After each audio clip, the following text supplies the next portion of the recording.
The defense calls to the stand, Mr. Zach Berman himself. Look at that backdrop. The backdrop is banging. Wow. The guy comes from dominating the Sirianni presser, from what we can hear, to dominating the backdrop. The man is hitting on all cylinders. We thought you'd be puffing out your chest, Zach. Let's see a little chest hair. It's good to see you guys. I'm excited to talk about the preseason game too.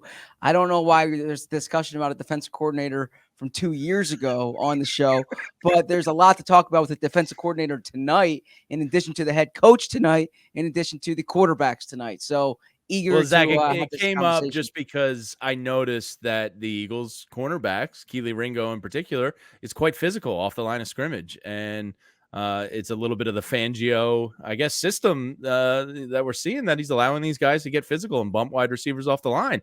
I, for one, liked it. So that's why it came up. Gotcha. It wasn't complete nonsense. All right. Enough. Let's get to the matter at hand, Zach. The thing that we all saw tonight, Tanner McKee looking like an NFL quarterback. Kenny Pickett, less so. I know that this was part of what you were asking Nick Sirianni about. What can you tell us? Yeah, did you guys get a chance to hear Nick? We did not. Oh, okay. So I asked Nick point blank. I said, "Is Tanner outplaying Kenny, or I don't know, is he or did he?" But that was the framing of the question. Okay, good question. And he said no. He said they're both playing well. He's happy to have them both on the team. He said that he read the numbers for both of them. He said in Pickett's case, there were some problems with the pressure in the running game that was kind of out of his hands. Some stuff that they need to work on there, but he's happy with the way they both played. I said, is this a competition for this job? And he said, my man, he said, Kenny's our number 2. Tanner's our number 3. So he made that clear. I asked a few other questions. You believe him? Do I believe him? Yeah. I mean, I stand by what I've said. I think week 1, Kenny Pickett's going to be the number 2 quarterback and Tanner McKee's going to be the designated 3rd quarterback.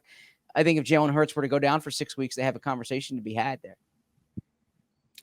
I think this is I think they're starting to be a little protesting too much, including on the broadcast at the end. Yeah, of the Dave Spadaro. I think, listen, you have seen it. This is not different than what we've seen all summer. Sure. McKee has looked better, looked more decisive, throwing more accurate and catchable balls. We have also seen increased over the course of the summer, Tanner McKee taking reps with the second team at the expense of Kenny Pickett. Now, tonight was interesting because there was that little series where Will Grier came in. Did Nick explain what that was about? I asked Nick about that as well. Yes. What did he say? So he said that was their plan all along. And the reason being because you can't control game situations. They wanted to get Grier time, and they didn't want to throw Grier into the game in a hurry up or like a 4-minute situation. So they decided that they're going to have Tanner come out of the half, start the half, but then they're going to get Grier time in like a controlled setting and then put McKee back in. Interesting. Okay. Now I'm curious to see what they do next week. But I don't know. I don't think they're not going to change up the order next week. I don't think. But I think there is, if anybody in the league comes calling for Kenny Pickett, I think that they're willing to listen. Okay. And I just, as I said to Jamie, Zach, at the start of the show, the players know, right? Like they see the same thing that we have seen, if not more. They will understand it to an even higher degree. Like if you think that AJ Brown and Devontae Smith are out of practice, watching plays and watching film and meetings and thinking we'd rather have the worst quarterback, you can't lie to the guys for too long. Yeah, I mean, I'm just telling you what Nick said, right? And you did a great job pushing him. I'm glad you were there. Yeah, but look, we all see this tonight, and to me, it's the way the offense was moving, right? Because you can say protection, you can say running game, and it is true. Kenny Pickett was playing against the Patriots starters, right? Yes. So there are variables that you have to consider. but you also go based on the results. And you also have, as you're referring to, a 3-week sample size now. You have 2 games. And Kenny's not run away with this, right? And if you didn't know which one was drafted in the first round and you traded a third round, you didn't trade a third round pick for it. You traded a third for a fourth, but you trade draft capital for, then you wouldn't know that based on watching practice, right?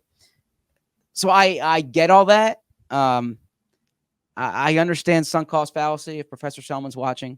But I also think that they operate with a wider lens sometimes. One thing that I know people in that building have said in the past, and I remember this well.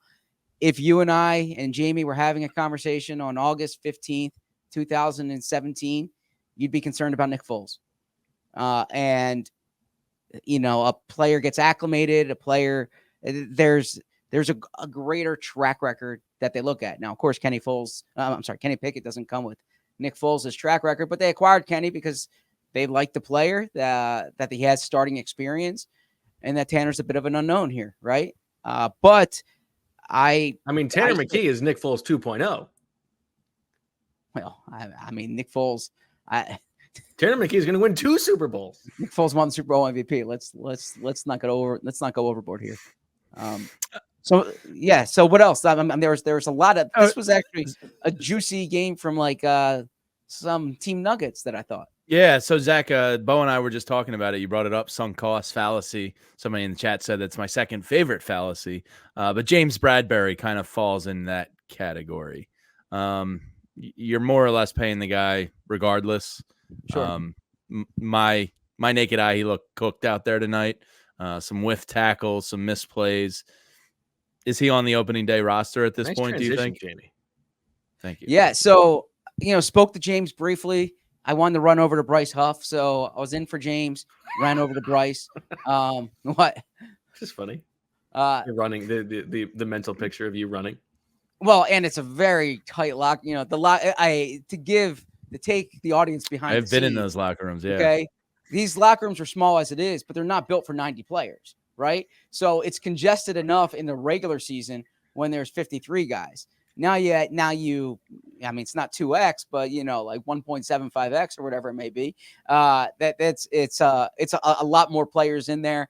And of course, Bryce Huff's locker was behind all the offensive linemen, and the offensive linemen are known they take their space. They're not. You really gotta get off a block. Yeah, and it's not the type of setting where you're trying to squeeze in somewhere, right? You want to let people have their space. So I didn't navigate, but I departed from Bradberry. I'm sorry for that detour in this conversation. Bradberry. I think this is your best backdrop. I think this is the best backdrop you've ever done. It looks like a green screen. Oh yeah, no, this is the field that they played on tonight. Yeah, so you're on fire. Bradberry said he needs game work. There's nothing that simulates game work here. He's adjusting his position, and I thought he's acclimated decently this summer. I wrote that today. I thought tonight was a step back. It's also the second game that he's played at safety, and playing a game is different. We talked about this for defensive players in particular. I disagreed with coaches on this in the past. Fitting a tackle is not the same as tackling, right? And so that's why being out there is important. And yeah, I thought it was a step back. To answer your question, Jamie. So yeah, is there a learning curve there for him? Well, look, there's a numbers thing at play here too, right? Sidney Brown's gonna be back at some point. If he's back, and Tristan McCollum, Zach, is showing up. Sure. James Bradberry, that contract, unless they trade him, they pay him the same amount whether he's on the team or whether he's not on the team.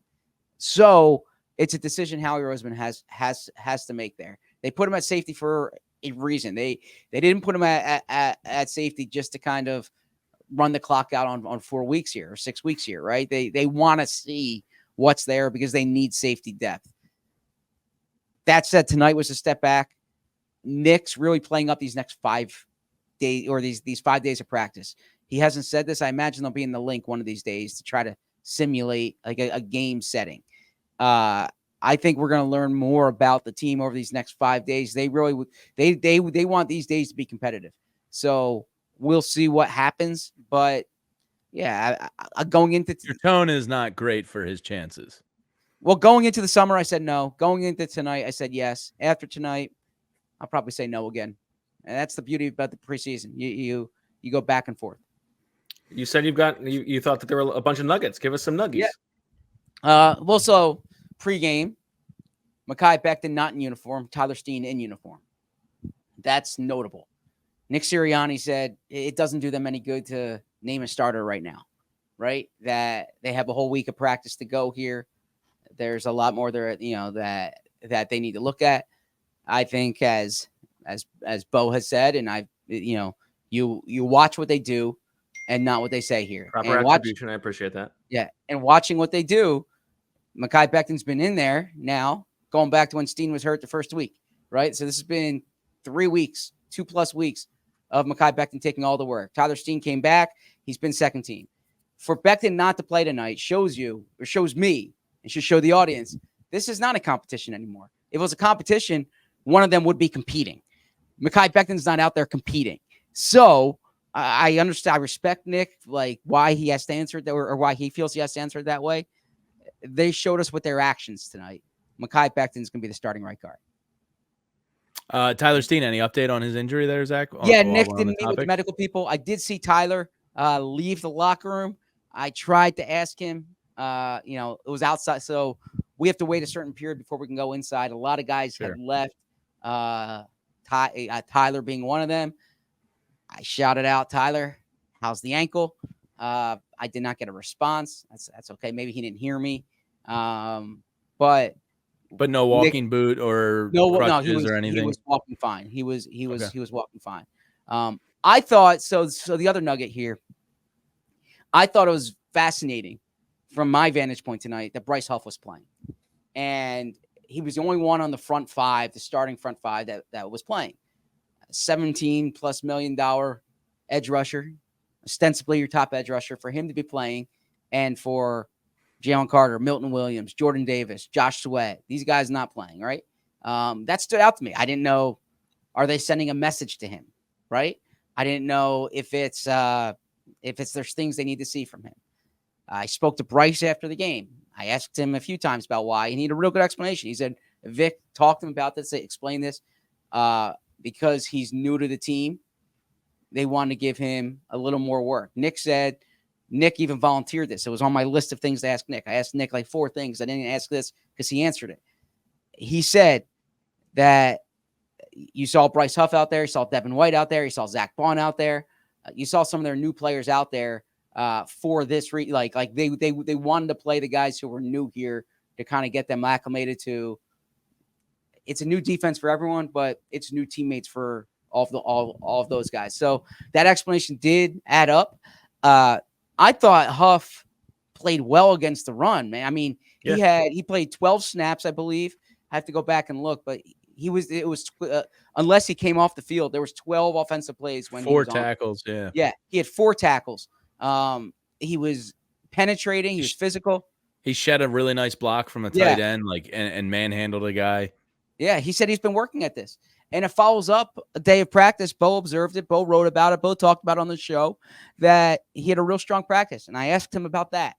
And yeah, he felt he felt good about the way he played. He said, he didn't want to put it on as far as like not playing against Lane, but he says the Lane does make you better. Right. And clearly there's a difference when you're not facing Lane Johnson. I think if you're an Eagles fan, which I imagine anyone watching this at 11:08 right now is an Eagles fan, unless they just love Bo and Jamie, which there's nothing wrong with that either. I think it's the sex appeal. Yeah. I mean, a lot of people are saying this is the sexiest postgame show in the country. Well, how many postgame shows are there right now? So it's like might be the least sexiest too, right? How dare you?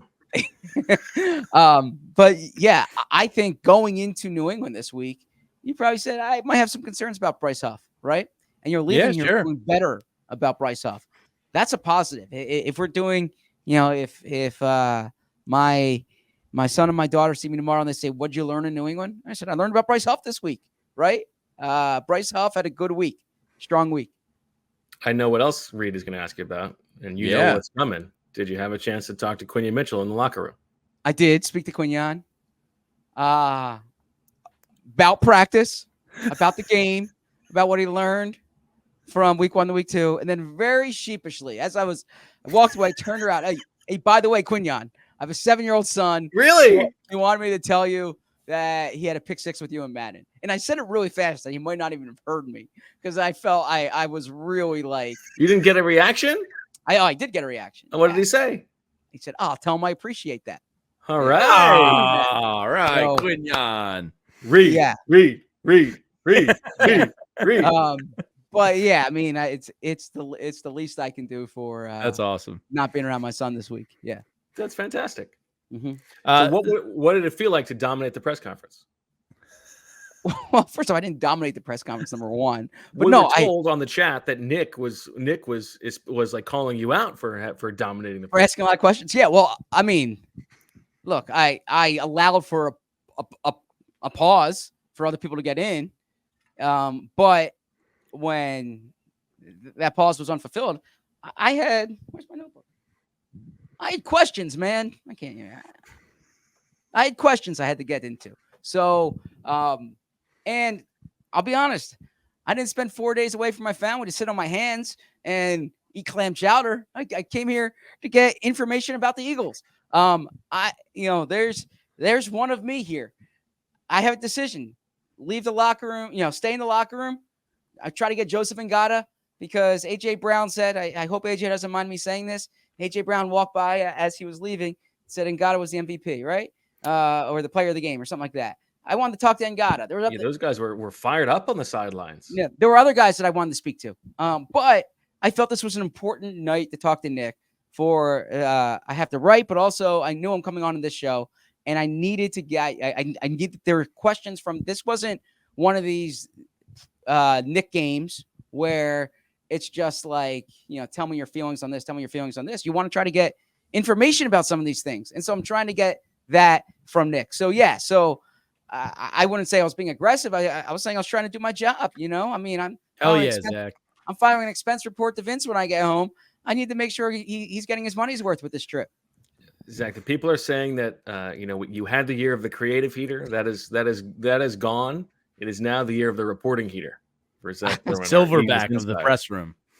Look, I'm excited. We have a full year now of PHLY. We started, this is a little melancholy, or I shouldn't even say melancholy. Coming here, this was right before we started PHLY. Yeah, this was our last day on the old job. Yeah, exactly. And you start week 2. You're trying to process the previous game while start this new job. While there's a lot going on. It's 9/11. What's that? It's 9/11. You're trying to get your you don't even have a key to the new building. You haven't met everyone yet, and you're doing a show the next day, right? So you don't really get a chance to sit down and prepare for the show. Now here we are, going into our first full year here. We got a chance to to build this thing. So yeah, me being at these games, that's a big part of it. And I'm getting ready for Brazil, man. So Zach, you brought up a name I wanted to ask you about. EJ Jenkins and Ngata kind of shined tonight. Yeah. Chances opening day. What do you think? Is Jenkins have a legit shot at tight end 3 here? And what do you think about Ngata? I think EJ Jenkins has been the 3rd best tight end on the roster this year. Does he have a chance? So it really depends what they're looking for there. It depends if EJ Jenkins is a guy they want to try to keep on practice squad and elevate. If CJ Uzomah, they value the blocking, the size, the experience. Maybe they don't want to guarantee Uzomah's contract. Maybe they just go with 2 tight ends on the initial 53 and then see what's out there on the wire and then determine it. I think EJ Jenkins has helped himself. And I think next week will also be a big EJ Jenkins game. But there's 2 tight ends who I know will be on the roster. Okay. Grant Calcaterra and Dallas Goedert. I should say Dallas Goedert and Grant Calcaterra. That 3rd, that's wide open right now. As far as Joseph Ngata, I don't think Joseph Ngata makes the 53. I can see him being on practice squad again. I thought that, I thought he did some nice things tonight. I don't think he's shined throughout camp. And But the Eagles do to this point. So I saw in the press box before the game, I saw Johnny Wilson walk through with the team security official. I said, that's kind of weird. This was like 2 hours before the game when the team just got here. Was he trying to get a hot dog or something? Yeah, I don't know. What's going on? And then I'm watching pregame warmups and I don't see Johnny Wilson out there. And so I do some digging and then I find out that he was in the concussion protocol. And then I guess Ross Tucker said it on the broadcast. The team announced it thereafter. So so Johnny Wilson, now he's going to miss some time. We don't know how long that's going to last. Paris Campbell comes back this week. Bo and I did the exercise of 10 receivers they could trade for or like 10 potential trades. And we'll see what happens. But to answer your question, I don't think Joseph Ngata makes the 53, but I think he'll be on the 16-man practice squad.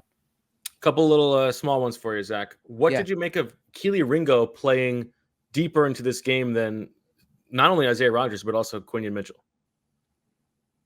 Yeah, it surprised me a bit. I think if I go based on the first guy up this past 2 weeks, I would say Isaiah Rodgers is ahead of Keely Ringo.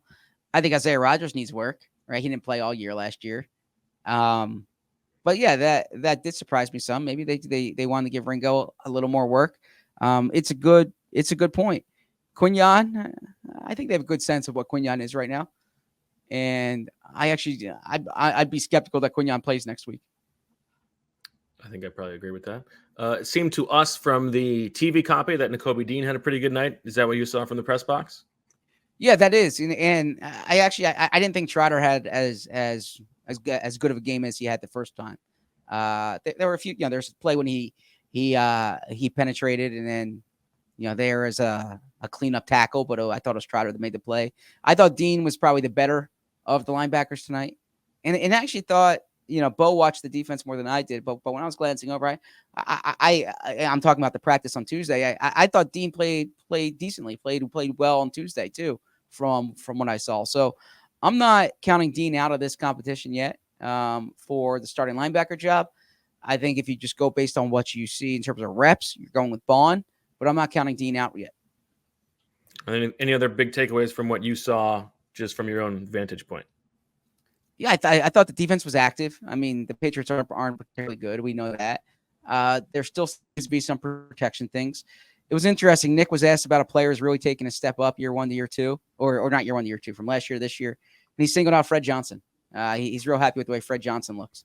Yeah, so that's a good little nugget. You take anything out of Nolan Smith tonight, Zach? I know we got the kind of. I thought that sack was mostly.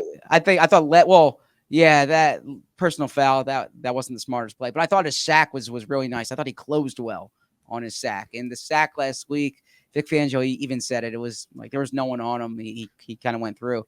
I thought tonight was a sack that he earned. I thought he did a good job there. And Avonte Maddox, by the way, I thought Avonte's interception was an impressive one.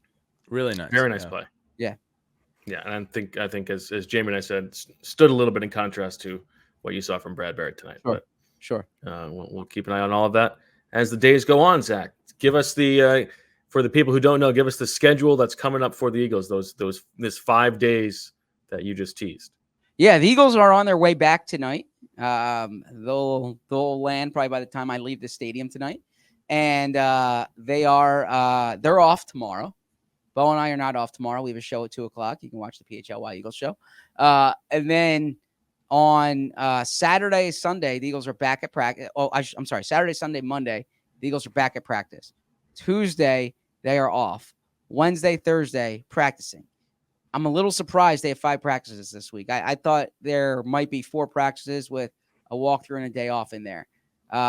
This is a busier week than they've kind of had in the past.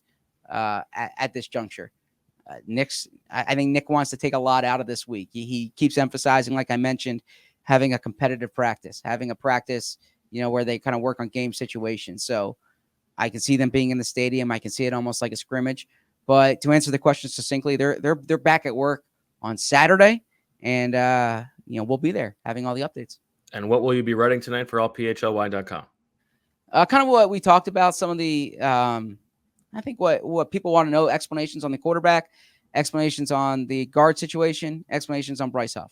I'm not getting as much into kind of like the down the road. I think tonight's a night where there's kind of like top of the, there's bigger picture questions that if you didn't watch Nick's press conference or you didn't, if you weren't in the locker room, which obviously most people weren't, some questions I can answer from that. So that's going to be, it's going to hit on the big topics, like 5 takeaways from tonight. All right. Well, Zach Berman, you have dominated again. We thank you for all of your expertise and your information, your ears to the grindstone, all that good stuff. Good luck tonight. We will talk to you tomorrow on the PHLY Eagles show at 2:00. Look forward to it. Thanks, guys. We all silly like the mayor.